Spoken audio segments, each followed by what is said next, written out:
Good morning student. Online classes में आपका हार्दिक अभिनंदन। प्रशिक्षणार्थियों, BSc BEd, BA BEd 4th year में आप पढ़ रहे हैं gender school and society. Gender school and society में आपने देखा कि भारत में महिला शिक्षा की स्थिति के बारे में वैदिक कालीन स्थिति, मध्यकालीन शैक्षिक स्थिति और ब्रिटिश कालीन शैक्षिक स्थिति। आज हम पढ़ रहे हैं कि स्वतंत्र भारत में बालिकाओं की शिक्षा शैक्षिक स्थिति किस प्रकार की है। प्रशिक्षणार्थियों, 15 अगस्त 1947 को हमारा देश भारत आज़ाद हो गया। आज़ादी के साथ हमारे ऊपर, हमारे देश के ऊपर ढेर सारी जिम्मेदारियां थीं। सबसे महत्वपूर्ण जिम्मेदारी थी संविधान के निर्माण की, जिसमें लगभग 2 वर्ष 11 माह 18 दिन का लंबा समय लगा और तब जाकर के 26 जनवरी 1950 को हमारे देश का नया संविधान लागू हुआ। इस संविधान के लागू होने से भारत की महिलाओं में, भारत के पुरुषों में एक नई चेतना जागृत हुई। महिलाएं जो वर्षों से शोषण का शिकार हो रही थीं, अब वो कानून के समक्ष, लोकतंत्रीय भावना पर आधारित कानून के समक्ष वो समानता उनको पुरुषों के समान दे दी गई। अब वो पुरुषों के साथ न्याय की स्वतंत्रता, समानता, उनको हर प्रकार की आज़ादी नए संविधान ने प्रदान कर दी।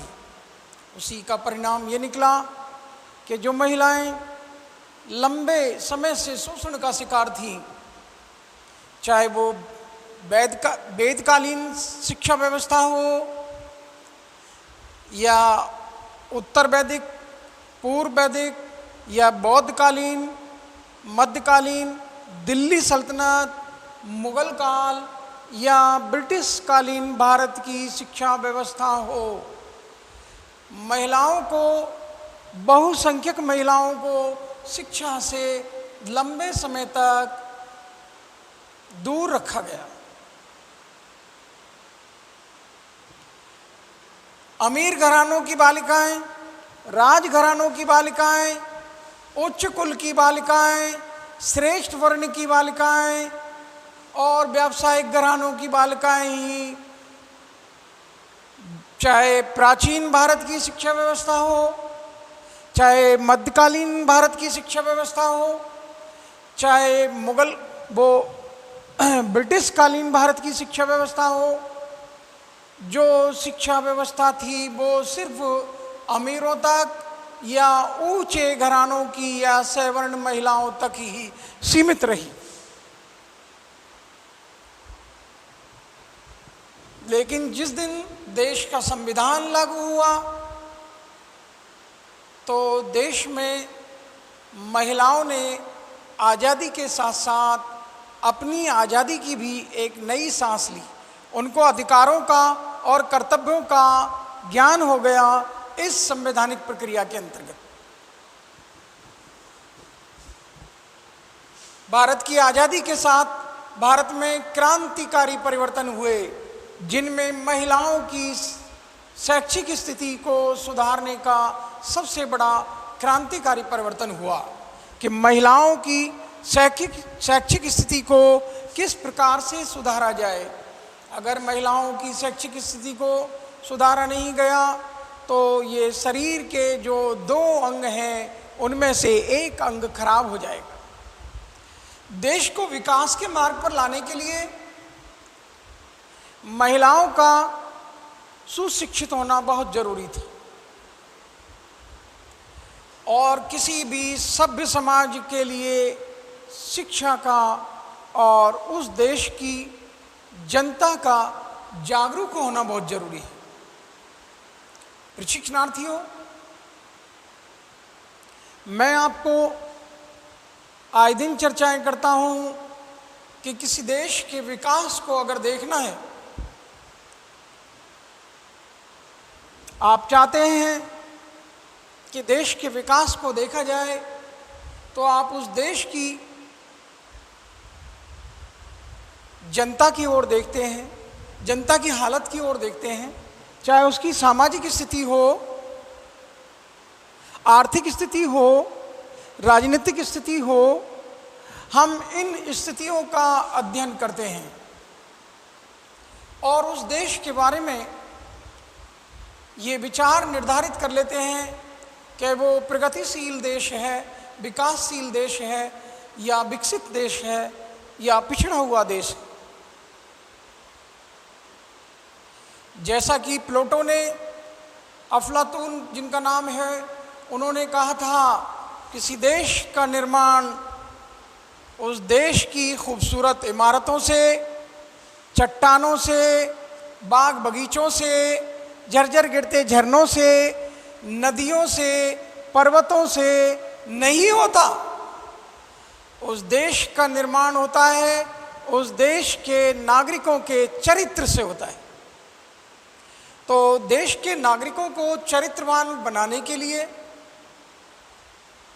उस देश की नागरिकों की शैक्षिक व्यवस्था को उत्तम करना अनिवार्य है। हम देश को चरित्रवान तभी बना पाएंगे जब उनकी शिक्षा की उत्तम व्यवस्था हमने कर दी होगी। तो देश की आज़ादी के साथ देश में ढेर सारे क्रांतिकारी परिवर्तन हुए और उन क्रांतिकारी परिवर्तनों में सबसे बड़ा परिवर्तन ये हुआ कि महिलाओं की शिक्षा की बात कही गई। किसी भी प्रकार से महिलाओं की शिक्षा को बढ़ाया जाए और महिलाओं को अधिक से अधिक शिक्षित किया जाए। इस आज़ादी के साथ साथ हमारे देश की महिलाओं के ऊपर पश्चिमीकरण का, या ऐसे कह लीजिए कि अंग्रेजी महिलाओं का, अंग्रेजी प्रशासन करने वाले समस्त लोगों का, उनकी लाइफ स्टाइल का, उनके खान पान का, उनके रहन सहन का और देश के शैक्षिक समाज की गतिशीलता का प्रभाव उनके ऊपर पड़ा। जो महिलाएं शिक्षित थी वो सुसभ्य समाज का हिस्सा बनी हुई थी, और जिन महिलाओं ने शिक्षा प्राप्त नहीं कर रखी थी उन महिलाओं को अपनी जिंदगी दुख के साथ, हीनता के साथ और सामाजिक रूप से बहिष्कार के साथ गुजारनी पड़ रही थी। और जिन महिलाओं ने शिक्षा प्राप्त कर ली थी उनके सामाजिक जीवन में, राजनीतिक जीवन में, आर्थिक जीवन में और उनके पारिवारिक जीवन में ढेर सारे परिवर्तन हो गए। तो इसका प्रभाव भी महिलाओं के ऊपर पड़ा कि शिक्षा बहुत आवश्यक है। एक कोटेशन चला था बीच में कि पढ़ लो शिक्षा चंडी और घर में चढ़ेगी हंडी। अर्थात आपने अगर पढ़ लिख कर शिक्षा अच्छी हासिल कर ली है तो आपकी जीविकोपार्जन के, आपके जीवन को चलाने के संसाधन आपको आसानी से उपलब्ध हो जाएंगे, जिनमें आपकी 2 जून की रोटियां भी हैं। पढ़ लो शिक्षा चंडी और घर में चढ़ेगी हंडी। अर्थात आप अच्छे अच्छे भोजन और व्यंजन करने वाले, व्यंजनों का, पकवानों का भोग करने वाले बन जाओगे। घर में चढ़ेगी हंडी से मतलब हांडी, हंडिया भोजन बनाने की। और आप देखते हैं कि जिनके घर में शिक्षा नहीं पहुंची उनकी आर्थिक स्थिति खराब, उनकी सामाजिक स्थिति खराब, उनकी हर तरह की स्थिति खराब ही थी। उनकी ज़िंदगी बद से बदतर थी। और जिसमें मैं पुरुष और स्त्री समाज की बात कर रहा हूँ, तो जिस अशिक्षित समाज की हालत बद से बदतर हो तो उसमें महिलाओं की हालत कितनी बुरी होगी। गौर करने की बात है कि जिस अशिक्षित समाज में पुरुष वर्ग की हालत खराब है, उसमें महिलाओं की तो और हालत खराब होना लाजमी है। प्रशिक्षणार्थियों, इस जातिगत गतिशीलता ने और पश्चिमीकरण के उस प्रभाव ने हमारे देश की महिलाओं को बहुत प्रभावित किया कि वो भी पढ़ लिख कर देश के विकास में अपना महत्वपूर्ण योगदान दें। तो एक नई जागरूकता आई आज़ादी के बाद, और वो पश्चिमीकरण से भी आई,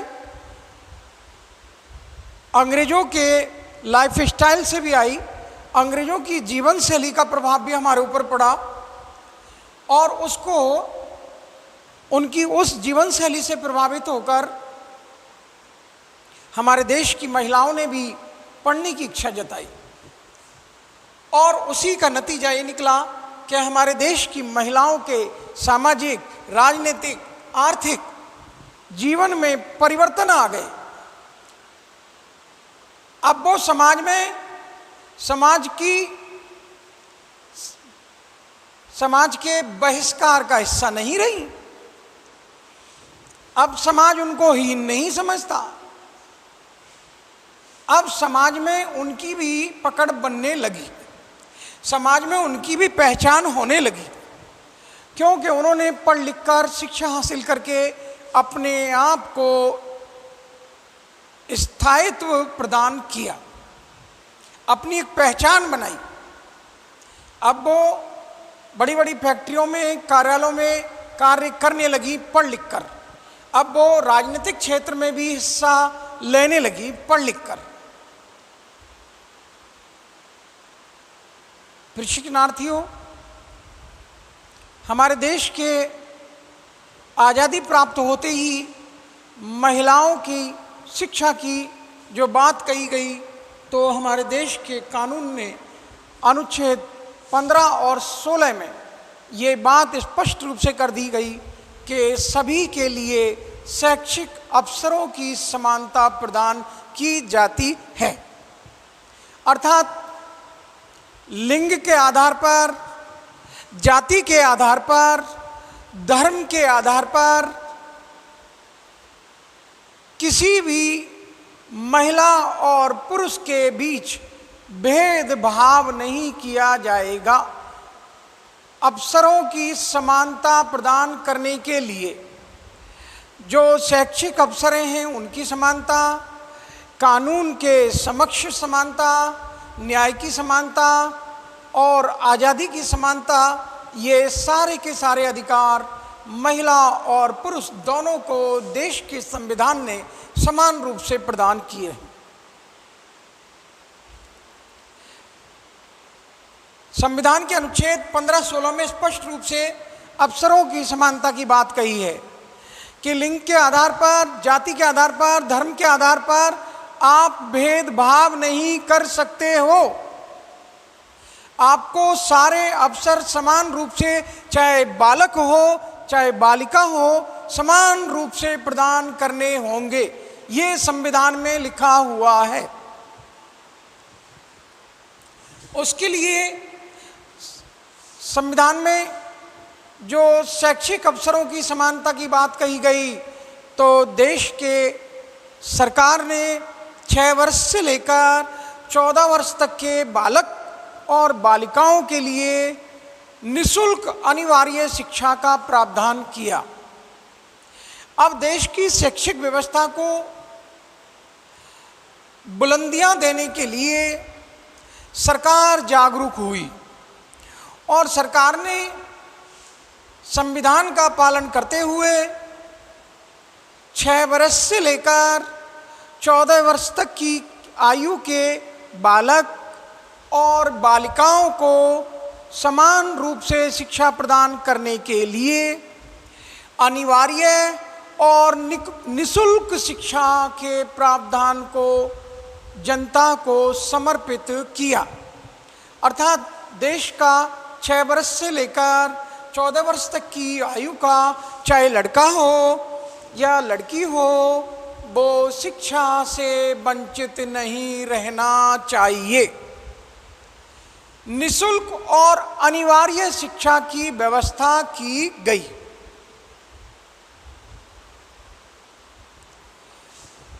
प्रशिक्षणार्थियों, क्या आप मेरी बात समझ सकते हैं कि निःशुल्क और अनिवार्य शब्द का मैं प्रयोग कर रहा हूं?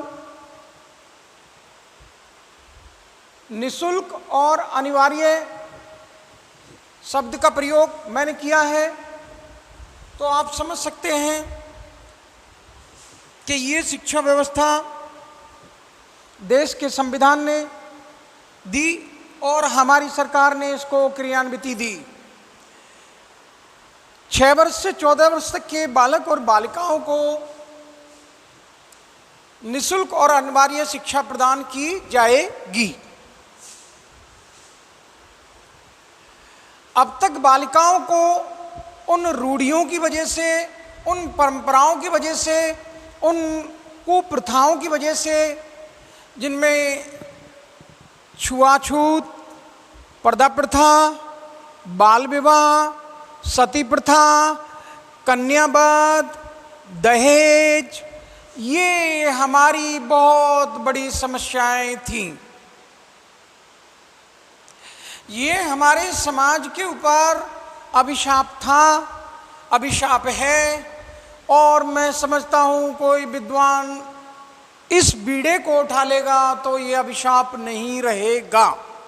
कानून तो बन चुका है, लेकिन आवश्यकता है उस कानून को मानने की और दृढ़ता के साथ सरकार को पालन करवाने की, इसकी आवश्यकता है। देश में इन जड़ परंपराओं को, इन रूढ़िवादियों को, इन कुप्रथाओं को, इन कुरीतियों को रोकने के लिए ढेर सारे कानूनों का निर्माण किया जा चुका है। मैं अभी विस्तार से वर्णन कर दूंगा कि इन रूढ़ियों को मिटाने के लिए महिलाओं को सम्मान प्रदान करने के लिए जो उनको अपमानित जिंदगी गुजारनी पड़ रही थी, जो घर की 4 दीवारी के अंदर कैद कर दी गई, उनके व्यक्तित्व के विकास को रोक दिया गया। मानसिक, शारीरिक, मनोशारीरिक, आध्यात्मिक, धार्मिक, सारे के सारे रूप में उनका पतन कर दिया गया। उनको वापस लाने के लिए ऐसे ऐसे कानूनों का निर्माण किया गया, लेकिन दुर्भाग्यवश उन कानूनों का आम जन ने पालन नहीं किया और थोड़ा बहुत सरकार की ढिलाई भी मान सकते हैं कि लचीलेपन की वजह से, उस लचीलेपन का जो हमारे संविधान में लचीलापन प्रदान कर रखा है, उसका जनता ने नाजायज फायदा उठाया है। प्रशिक्षणार्थियों, इन रूढ़ियों की वजह से हमारी बालिकाएं पढ़ नहीं पाईं, महिलाएं घर की 4 दीवारी से बाहर नहीं निकल पाईं। आप देखते हैं वेदकालीन शिक्षा व्यवस्था के अंतर्गत बालिकाओं को जो उच्च घराने की थी, चाहे वो ब्राह्मण हो, चाहे क्षत्रिय हो, चाहे वैश्य हो, इन बालिकाओं को शिक्षा प्रदान की जाती थी। जो राजघराने से हैं, कुलीन घराने से हैं, या अमीर घरानों की या व्यावसायिक घरानों की बेटियां हैं, उनको शिक्षा प्रदान की जाती थी, चाहे उच्च जाति की हों। निम्न जाति की बालिकाओं को, गरीब परिवार की बालिकाओं को शिक्षा से कोसों दूर रखा गया था।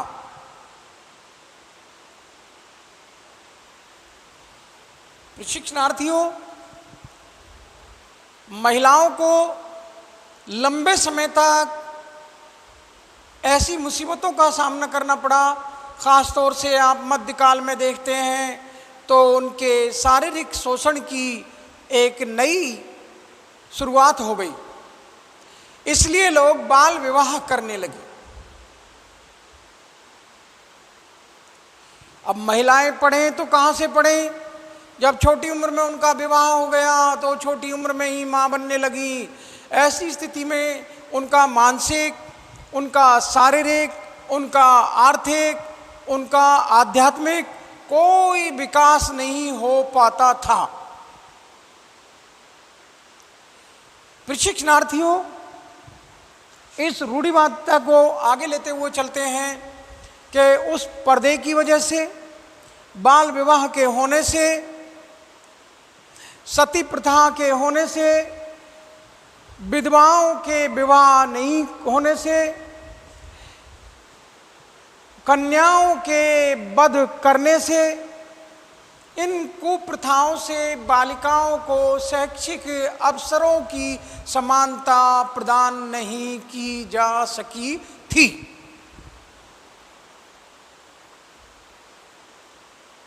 अब पेरेंट्स, गार्जियंस भी वर्तमान समय में रूढ़िवादिता को त्याग चुके हैं और माता पिता आज़ादी के बाद, जैसा कि मैंने बताया, ये स्वतंत्र भारत से पहले की हालत है। अंग्रेजी शासन में अंग्रेजी सरकार ने जरूर थोड़ा बहुत हमारी बालिकाओं के ऊपर दिया, जिससे कि वो बालिका विद्यालय खुले और बालिकाएं शिक्षा के प्रति आकृष्ट हो पाईं। लेकिन यहाँ भी निम्न वर्ग की बालिकाएं और निम्न वर्ग के लोग, उनके साथ वही व्यवहार हुआ जो व्यवहार वेदकालीन शासन व्यवस्था में या मध्यकालीन शासन व्यवस्था में राजा महाराजाओं ने किया। उन्हीं निम्न वर्ग के साथ अंग्रेजों ने भी वही व्यवहार किया जो हमारे राजा महाराजाओं ने किया। एक वर्ग का शोषण लंबे समय से होता आ रहा था और वो शोषण अंग्रेजी सरकार ने भी किया।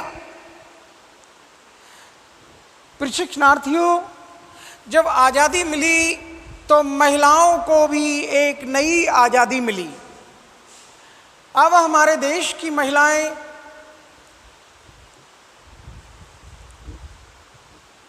पुनः आज़ाद हो गईं। घर की चार दीवारी से जो परंपराएं थी, पर्दा प्रथा, बाल विवाह, सती प्रथा, कन्या वध, दहेज, इन सारी कुप्रथाओं से महिलाओं को छुटकारा मिला।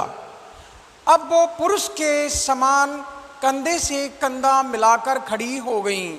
आप जानते हैं, महात्मा गांधी जी के 1921 के आंदोलन में महिलाओं ने बढ़ चढ़कर हिस्सा लिया। और तो और गांधी जी के स्वतंत्रता आंदोलन में मुंबई में भी महिलाओं ने एक संगठन बनाया स्वतंत्रता संग्राम के लिए, अर्थात आज़ादी को प्राप्त करने के लिए। तो महिलाएं जागरूक तो उस समय से ही होने लगी थी। अब जब देश आज़ाद हो गया तो ऐसी स्थिति में महिलाओं को एक नई आज़ादी मिली। वो घर की चार दीवारी से बाहर आईं और आकर अब विद्यालय जाने लगीं, क्योंकि माता पिता जिनको बालिकाओं को भेजने में सुरक्षा का, उनकी रक्षा का डर सताता था, अब वो भी उनके डर को दूर कर दिया गया, क्योंकि ऐसे कठोर कानूनों का निर्माण हो चुका था। अब माता पिता भी तैयार हो गए अपनी बालिकाओं को पढ़ाने के लिए, और जो तैयार इसलिए नहीं थे कि बालिकाओं को विद्यालय में सुविधाएं क्या हैं, लेकिन वर्तमान समय में बालिकाओं को पढ़ाने के लिए सुविधाएं, बालिका विद्यालयों का खोला जाना, महिला शिक्षिकाओं की नियुक्ति, महिला निरीक्षकों की नियुक्ति, महिला विद्यालयों का खोला जाना और महिलाओं के लिए छात्रवृत्तियां प्रदान करना, महिलाओं के लिए स्कॉलरशिप के साथ साथ रेजिडेंस की सुविधा, हॉस्टल की सुविधा, और महिला टीचर कोई ग्रामीण क्षेत्र में जाती है तो उसके लिए निःशुल्क आवास की सुविधा सरकार ने मुहैया कराई। इन समस्त बातों का परिणाम ये निकला कि लोगों ने अपनी बेटियों को पढ़ाना शुरू कर दिया।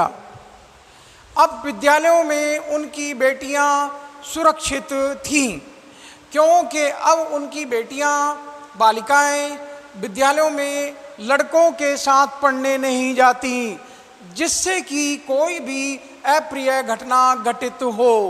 अब माता पिता का, उन अभिभावकों का वहम निकल गया था। वो अब आसानी से अपनी बालिकाओं को, अपनी बहनों को, अपनी बेटियों को विद्यालय भेज सकते थे, क्योंकि विद्यालयों में अब सुरक्षा का माहौल प्रदान कर दिया गया था आज़ादी के बाद। प्रशिक्षणार्थियों, मेरी बात समझ सकते हैं आप कि मैं आपसे जिसका जिक्र कर रहा हूँ वो ये है कि पुरुष समाज के नज़रिए में, पुरुष समाज के दृष्टिकोण में अब परिवर्तन आया। एक से भले दो, ये परिवर्तन आया कि घर में जो एक पुरुष कमाने वाला था और 10 आदमी खाने वाले थे, अब महिला भी कमाने लगी। अब महिला भी राजनीतिक क्षेत्र में आने लगी। अब महिलाओं का सामाजिक सोशल स्टैंडर्ड भी डेवलप हुआ। अब उनके सामाजिक स्तर में वृद्धि हुई। जो परिवार में पारिवारिक स्थिति उनकी कमजोर थी, वो मजबूत हो गई।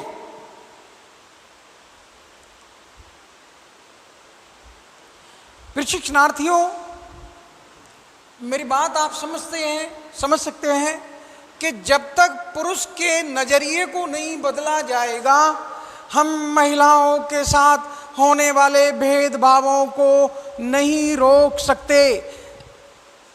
चाहे कितने ही कठोर कानूनों का निर्माण कर लिया जाए, चाहे कितनी ही शिक्षा व्यक्तियों को प्रदान कर दी जाए, जब तक इंसान की सोच नहीं बदलेगी, जब तक इंसान का नज़रिया नहीं बदलेगा, तब तक भेदभाव को, असमानताओं को मिटाया नहीं जा सकता, हिंसा को रोका नहीं जा सकता। जो महिलाओं के साथ में हिंसा होती है, चाहे वो घरेलू हिंसा हो या कार्यस्थल पर उत्पीड़न हो, वो सारे उत्पीड़नों को, उन लैंगिक भेदभावों को, उन असमानताओं को मिटाने के लिए पुरुष की सोच को बदलना होगा। जैसे ही देश की आज़ादी हुई और 26 जनवरी 1950 को देश का संविधान लागू हुआ, तो पुरुष समाज के दृष्टिकोण में भी परिवर्तन आ गया। पुरुष की सोच बदलने लगी। जो महिलाएं घर की 4 दीवारी के अंदर कैद थीं, वो घर से बाहर आईं और शिक्षा प्राप्त करने के बाद अपने आप को उन्होंने सामाजिक स्तर में वृद्धि की। उनकी आर्थिक स्थिति मजबूत हुई और तो और राजनीतिक अधिकार मिल जाने से महिलाएं राजनीति में भी भागीदार बनी। आप देखते हैं कि उन कानूनों के निर्माण से, उन राजनीतिक अधिकारों के मिल जाने से आज देश की महिलाएं उच्च से उच्च पदों पर आसीन हैं। चाहे देश की प्रधानमंत्री का पद हो स्वर्गीय श्रीमती इंदिरा गांधी, चाहे देश की मुख्यमंत्री हो कुमारी जयललिता, बहन कुमारी मायावती, आप ममता बनर्जी, सुश्री ममता बनर्जी, श्रीमती वसुंधरा राजे, राष्ट्रपति के पद पर प्रतिभा पाटिल जी और श्रीमती सोनिया गांधी, प्रियंका गांधी, ये इस प्रकार के नाम हैं जिन्होंने महिलाओं के सम्मान में वृद्धि की है। देश के चाहे पंच का पद हो, सरपंच का पद हो, प्रधान का पद हो और जिला परिषद के सदस्य हों, जिला प्रमुख हों, नगर परिषद के चेयरमैन हों नगर पालिका के सभापति हों, नगर पालिका के चेयरमैन हों, नगर परिषद के सभापति हों और मेयर हों, मैं समझता हूँ कोई भी बड़े से बड़े राजनीतिक पद पर महिलाओं ने अपनी उपस्थिति दर्ज कराई है। यह हमारे संविधान ने उनको राजनीतिक अधिकार प्रदान किया है। प्रशिक्षणार्थियों, महिलाओं की आर्थिक आत्मनिर्भरता में वृद्धि हुई, पारिवारिक अधिकार उनको प्राप्त हुए और संवैधानिक अधिकारों से वो इस प्रकार से अपने आप को सक्षम कर सकी कि पुरुष के साथ मजबूती से वो उठ खड़ी हुई हैं। प्रशिक्षणार्थियों, आज आप देखते हैं कि महिलाओं से कोई भी राजनीतिक क्षेत्र अछूता नहीं रहा है। 1882 में चलते हैं तो आप देखते हैं कि हमारे देश की महिलाएं 2054 महिलाएं सुशिक्षित थीं।